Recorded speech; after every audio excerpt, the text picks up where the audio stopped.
Salam salam man la Khadija Mahécor Diouf maa ngi leen di nuyu patriotiquement di leen invité nag ce 5 janvier à Guédiawaye le 5 janvier Guédiawaye moo woote Guédiawaye mooy accueillir le grand meeting anniversaire de Pastef le 5 janvier Pastef fête ses 5 ans un événement à ne pas manquer waa Guédiawaye waa Sénégal waa diaspora ñu ngi woon ñëpp c'est un événement Pastef c'est un événement national dama dégg ñu naan Guédiawaye dafa am borom dama bëgg le 5 janvier tous les patriotes en rouge blanc et vert ñu ñëw envahir la banlieue pour montrer que le Sénégal a choisi le président Ousmane Sonko Guédiawaye a choisi le président Ousmane Sonko et que nous le porterons à la magistrature suprême le soir du 24 février. kon nañu xoolaat système bi bu baax a baax su ko defee bon ñiy tongal muy Sonko comprendre nañu parce que am na ci ay ponkal yu bari yoo xamante ni ñi ngi tam Sonko dëmm parce que Sonko bi mu nekkee au cœur du dispositif ñoom seeni dossier Sonko daf ko yore mën naa leen limal ay kilifa yu bari yoo nga xamante ni Sonko dafa yore seen dossier yooyu mu yore nag moo tax nit ñi yaakaar nañu ni bu Sonko jëlee réew mi dina am loo nga xamante ni dina ko yëkkati te ahankay bu jëlee réew mi am na loo xamante ni dina ko yëkkati ndax ñi nekkee ci fële nga xamante ni moo di zone 4C bi jafe-jafe yi nga xamante ni am na fa ay hectares ñu ciy jiiñ Mamour Diallo mooy Bertrand bu ñu jógee ci loolu am na fi ay kilifa yoo nga xamante ni dañu doon sàkk ñu exonéré leen mais bi ñu ko saytoo dafa am ak tappale ak njublangoo nga xamante ni dañoo jàpp ne daf cee am kon loolee nekk ci loxol Sonko am na ñu bari ñoo nga xamante ni bëgguñu mu jëm kaw looloo tax façon tam dëmb bu nekk dinañ ko tam dëmb na nga fa yoo xam ne bu ci ne ay njombe ay njuuñ jaac ak wuruj ya ca ne jéggi na dayo kenn waxul lu ci jëm premier rapport bi sax kenn waxul lu ci jëm ñoom yëpp 11 rapport yooyu nga xam teg nañ ko kon fi mu nekk ni 11 dossiers mi ngi ci kaw procureur yoo xam ne ci OFNAC la jógee mu ngi ci table procureur te ay ñooñam man benn bu ma la ci mën a wax mooy directeur général du COUD mii ak waa ji nekk poste ak ñeneen ak bi gën a grave encore xaw ma lu tax ñu noppi ci dañoo jot booba xam nga OFNAC day jot ay nit da lay bind ne la béréb sàngam day nanga ma fay xew bu ko defee ñu yónnee ay gëstukat booba boo demee ci bureau fi ñuy fayee impôt quittance boo fay impôt waaw nga fay par exemple téeméeri junni fay impôt dañ lay defal quittance jox la ndekete du bu baax mooy jëmmal ne yow fay nga ndekete fausse quittance lañ lay jox quittance bu baaxul fab téeméeri junni def ci seen poche def koy at muy millions yu dul jeex peut-être même milliards OFNAC gëstu ca ba lépp leer nañ ñu duut baaraam ay nit ñu ko def ci at dossier boobee ma nga ca tabalu président de procureur de la République mooy def les fausses quittances waaw c'est vrai daanaa ko dégg les fausses quittances mais boobu dafa garaaw da ngay ñëw fay impôt ñu war laa jox quittance mu jëmmal ne fay nga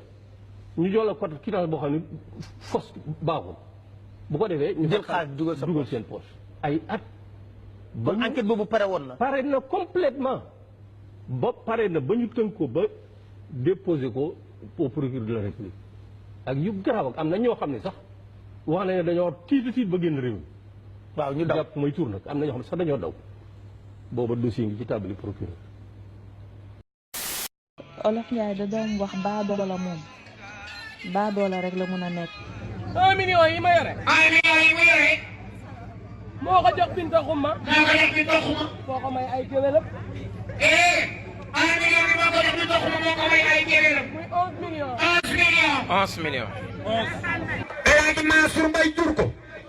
jox la alalu réew mi nga war cee def sa aqlaayu taala doxal ko te yàlla doo nga tax nga ne ci faax di ko doxee nu mu la neexee mais xaalis boo liggéeyul pour nga pasaree ko day yomb parce que man je peux pas comprendre am hôpital yi nga xam ne que ni nit ñi dañoo feebar am ñuy grève école yi di grève professeurs yi di grève ñëpp di grève yow nga nekk ci xew di battre ay 10 millions ak ay parure di ko battre nu mu la neexee en sans gêne xalaatoo ci yàlla xalaatoo ci yonent bi defoo ci dara taalibe yi nekk ci mbedd bi di taxawaalu bu ñu lekkee tey duñu metti na li xew Sénégal yëpp kenn mënu ko wax kenn mënu ko wax donc ku ci nekk ak sa xel ngay doxalee ku ci nekk man nee naa ku gëmul yàlla mënoo faale nit c'est ça respect moo ci amatul respect moo amatul ci boppam respect moo amatul parce que yow am na famille yoo xam ne ñii bu ñu añee dalay leer ni ñii duñu reer ñii bu ñu ndekkee dalay leer ni ñu ngi xalaat leneen loo xam ne que ni mën nañ ko duggal seen biir yow ngay yàq xaalis comme si de rien n'était.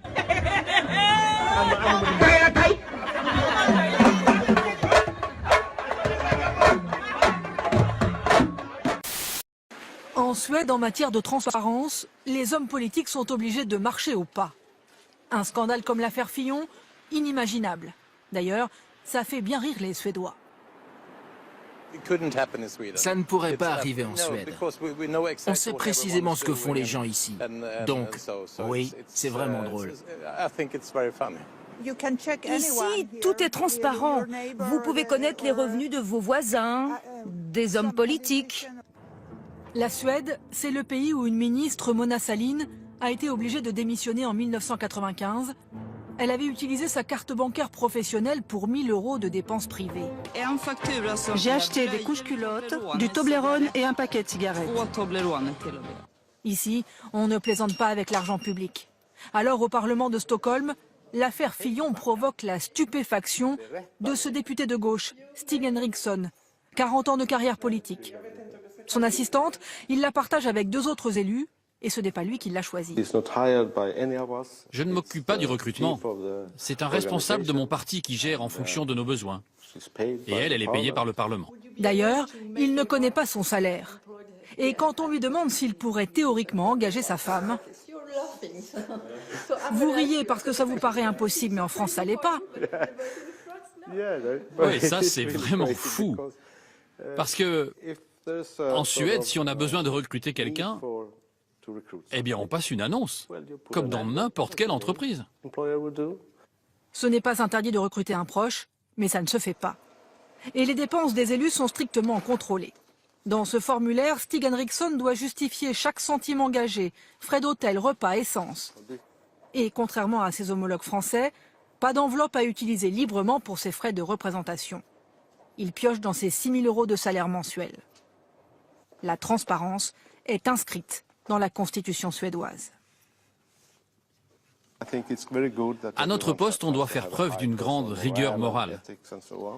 Mais le système est encore plus efficace. On sait qu'on risque de se faire attraper. Et en Suède, on sait qu'on peut se faire attraper. C'est très bien. Et le contrôle, ce sont les citoyens qui peuvent l'exercer. Les Suédois, s'ils le veulent, peuvent venir consulter les dépenses de leurs élus. Ça se passe ici, au cœur du quartier des ministères. Et un bureau spécial a été créé pour cela. Nous avons fait l'essai. À notre demande, ce fonctionnaire nous apporte les factures d'un membre du gouvernement. Donc ce sont les factures du ministre du Logement. Oui, l'ancien ministre du Logement, Mehmet Kaplan. 2 notes de restaurant, c'est ça? Oui, 1590 couronnes chacune. Soit 166 € par note, pour un dîner avec 5 invités, dont les noms sont indiqués. Pour surveiller l'argent public, les Suédois se sont organisés. Christian Ekström préside une association de contribuables. Il est devenu le gendarme des dépenses nationales pour une bonne raison. On paye des impôts très élevés en Suède. Donc c'est important de surveiller comment les hommes politiques dépensent notre argent. Et de leur dire, vous avez le pouvoir, mais on vous contrôle. Et si vous gaspillez l'argent des contribuables, on sera sur votre dos. Un système qui fait ses preuves. La Suède se classe chaque année dans le top 5 des pays les moins corrompus au monde. Macky Sall ak ñi ko dar ci gouvernement am dañuy jeexal xol xëy na waxin wi dina diis waaye bu ngeen ma dégloo xam ne wax naa dëgg àllarba ji weesu ci ngoon gi gis nañu ko ba ñuy lancer travaux yi jëm ci train express régional mu wax fa ba ne train express régional bi mooy projet bi gën a mag ca ba Sénégal indépendance ak léegi ku ko jege na ma ko laajal waxam jooje ana fan la ko teg ciit nee nañu train express régional bi lu ëpp juróomi téeméeri milliards moom la ñu koy taxawalee neexul ba neexul waaye Macky Sall mi warees na ko laaj ci ban Sénégal lay yeewoo fi réew mi tollu tembe jël lu ëpp juróomi téeméeri milliards naan yaa ngi koy dugal ci saxaar kuy xalaat du ko def te sax ab train express régional ci Sénégal askanu Sénégal soxla nañu leneen lu ko gën a jàmp daa mel ni rek jëlu mbaam saf ciy téere lu téere yi bari du ko amal njariñ nan la ñu mën a waxi train express régional bay jël xaalis bu ñu toll di ko ci def ci jamono joj baykat yi ñu ngi bëgg a dee waa kaw gi tëgg seen gémmiñ di wooteeg wàllu ci biir réew mi jigéen ñi biir ya fa nekk ku ci nekk bala ngay mucc ci jafe-jafe yu rëy ngay muccee fajkat yi jàngalekat yi ñi ci justice bi étudiants yi ku ci nekk yi ñaxtu Sénégal mel ni indi bu ñu teg ci kaw cin te tayu ko baaxul